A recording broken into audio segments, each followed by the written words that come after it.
It's probably about 6 years ago. I said that with China and the United States together, no one could ever have a chance of messing with us. Maybe even if the whole rest of the world was against us. Well, nobody in the United States might have listened to me, but maybe someone in Russia did.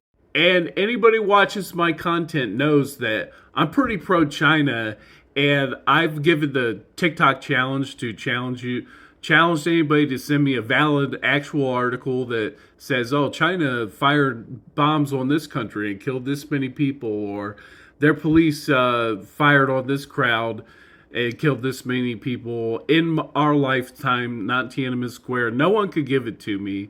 And I've even compared them to Switzerland and Canada for being so peaceful.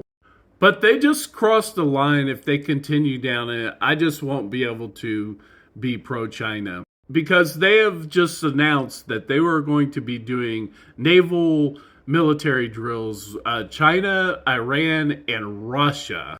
And so to me, they're damaging their reputation the way I think a lot of people, anybody not under this brainwashing, has seen them as a nation that is peaceful, that has all the things that we wish for in America: universal health care, bullet trains, paid family leave, upward mobility, equality, safety. They got gun control, and the equivalent of Fox News is even illegal there. And in my opinion, they're throwing their reputation in the trash dealing with Russia. It's not just, that's not just some U.S. propaganda that Russia is committing war crimes and the terrible things they're doing. This is going to mess up their standing with a lot of people in the world, and especially in Europe. But at the same time, I can see why they're doing this because I've been following China for a while. And, I was married to a Chinese woman, so I've even been to China, and that's how I got into China.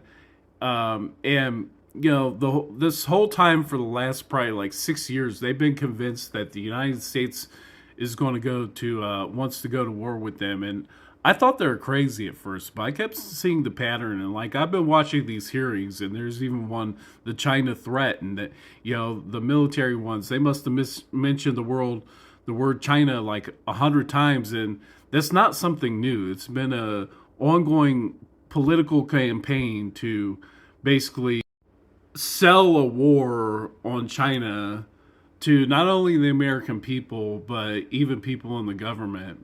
So we really drove China to turn to Russia and turn to Iran. And I compared it to being a friend who got thrown in the trash, like they were good enough to make our t-shirts for us. But then, once they started doing too good, is like we got jealous. And what do Americans do? If someone rises up, burn down Tulsa, flood the cities, attack.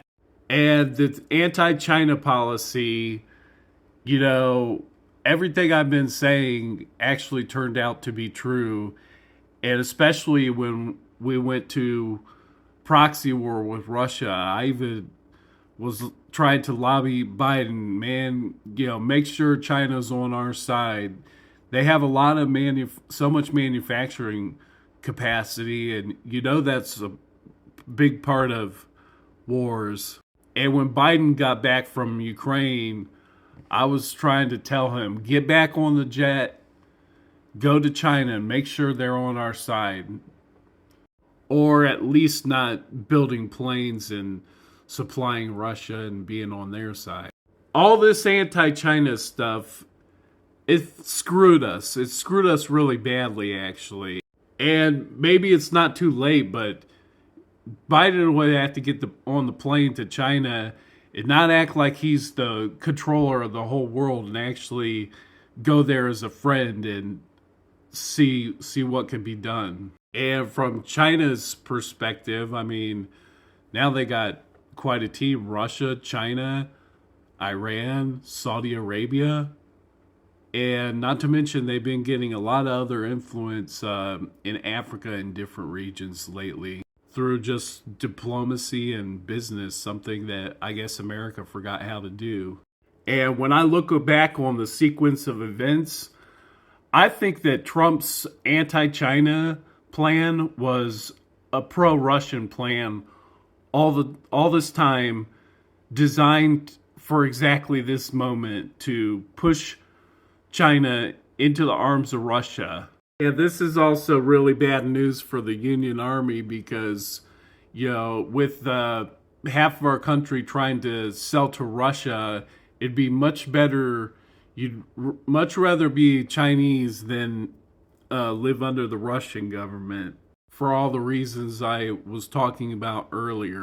And in the scenario Republicans were putting us into, you would need some sort of foreign backer like China and a partner to help you liberate your country out of the control of the crazies.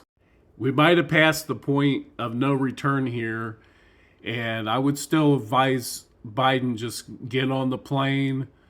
Don't act like you're in the control of the world, and do what you can to get China and U.S. relationships back normalized. Let them know that we're not going to bomb them and go to war with them. Stop the aggression. Come up with some deals. Because this alliance, it really changes a lot. It was already looking like China would be the top superpower, but now it's undisputable.